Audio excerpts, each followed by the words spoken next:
as I made up for the deficiencies in my profile. I tried to identify certain things and made up for it. I think it's really important to be creative and think out of the box to catch people's attention, because I think that's what gets the best results from my experience. And I just want to...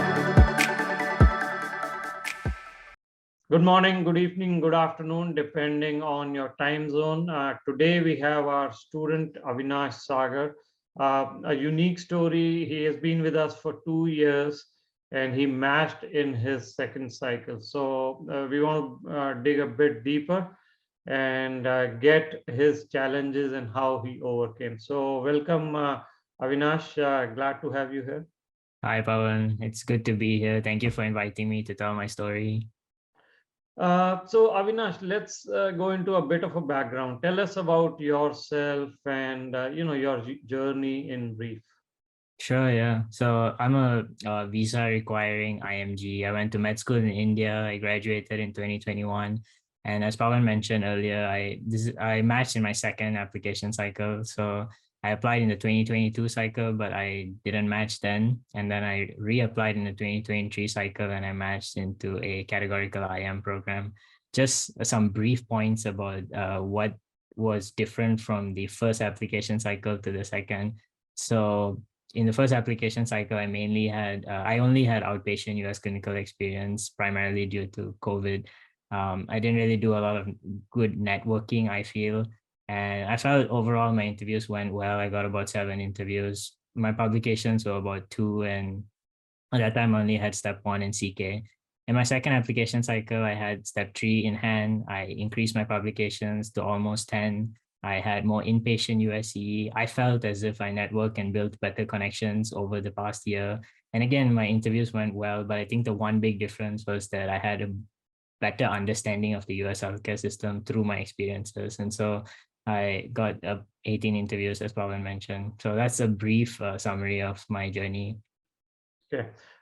Just to add for our audience, your scores are very high, but still, season 1 didn't pan out as you had expected. So there are times when even with high scores, students may face certain challenges.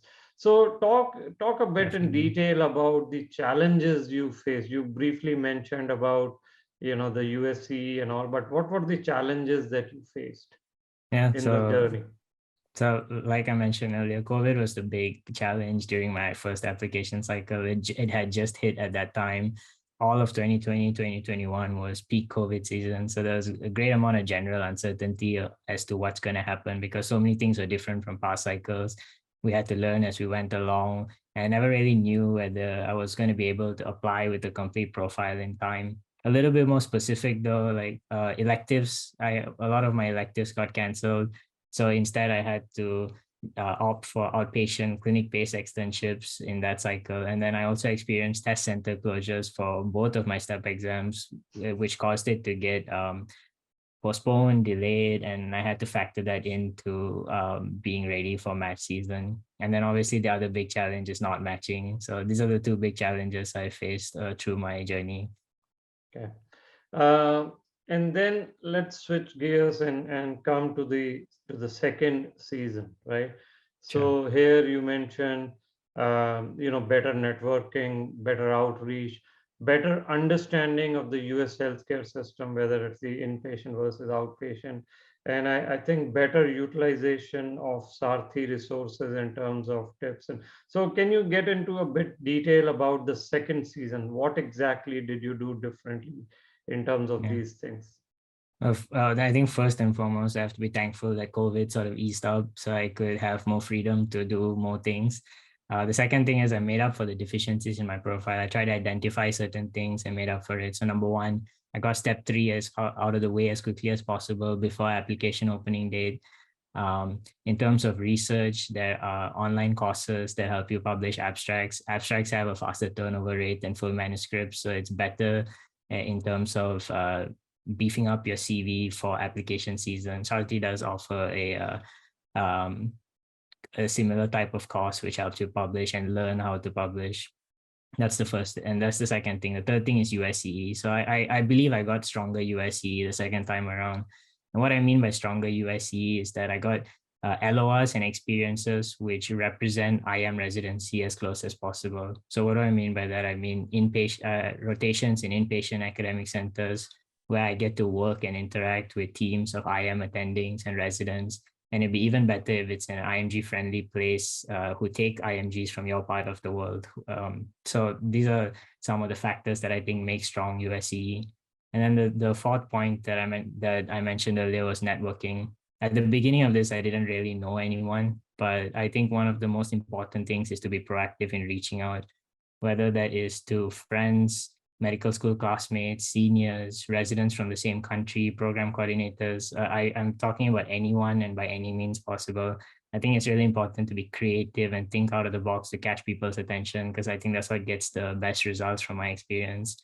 And I just want to add as a last point, I think networking is not about getting favors. It's about communicating well and being personable to make those connections so that somewhere down the line, if you need a favor, the people are more inclined to help you and advocate for you. And as an example of that, this is actually how I found mentorship and US clinical experience, some of the US clinical experience in this past cycle. Okay.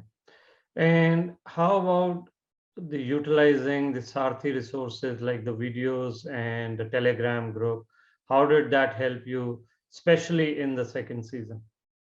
Sure, yeah. So what I really appreciate about Sarthi is that it's this large network of panelists that consists of like residents, fellows, physicians all over the US healthcare system. So being in Sarthi gives you a chance to pick their brain, understand their perspective, learn from what they have to the guidance they have to impart. So I purchased the Sarthi Gold Plan back in 2021. And through my match journey, I've used Sarthi in many, many different ways. I've used it to gain outpatient clinical experience, tele-rotations. I've watched classes on many aspects of the residency application, like how to prepare a compelling CV and PS or preparing for interview questions. I use Sarthi to practice mock interviews with their panelists, to publish with online research courses, like I mentioned earlier, and the Telegram group, which is a private group amongst Sarthi students. It's something that I leverage to ask questions to panelists and also learn from the questions that other people asked. So to put that all into a summary, I think what I learned from Sarthi is a good fundamental understanding of the match process and the US healthcare system, which I then use to apply it to my own profile and see how I can improve my profile. Okay. Thank you. So now, if you were to look back, reflect on your 2 years or so of the journey, what would be your top 3 to 4 tips for other applicants who may be going into the match this season? Sure, yeah. Like a lot of the specific stuff I've already kind of gone over in terms of what I did differently to build my profile. But if I could give more just general advice of mindset from a mindset perspective, these are the things that I found most useful when I went through being unmatched and then working through the next cycle and all the uncertainty that came about with it, and managing to keep my composure. So more generally, I would say it's important to be thoughtful and independent about looking for opportunities, building connections, and presenting your profile in a way that stands out to the thousands of applications that residency programs get. I think it's so important to be creative and just a little bit paranoid when you're doing these things, because it's important not to take anything for granted. How much effort you put in is the biggest thing that's going to make the difference at the end of the day. With all the tools that you have, you still need to be the person to put those things together. And the last thing I'd say is, something that you've often told me before, Pawan, is like we should forget about things outside of our control and focus on what is within your control and do those things perfectly. And I found that also very useful when I was thinking about a lot of the challenges that I faced and how I couldn't really change them in the moment. But so instead, I focused on the things that I could handle and I tried to do it well. Well, thank you very much, Avinash. This was great, very inspiring, very motivating. I think there's a lot to learn from your journey, that in spite of high scores, there could be obstacles, challenges, but there is always a way to overcome that and have a successful match. So thank you, and good luck in your residency as in a new career. Of course, thank you so much. It was great to be here, Pawan. Thank you very much.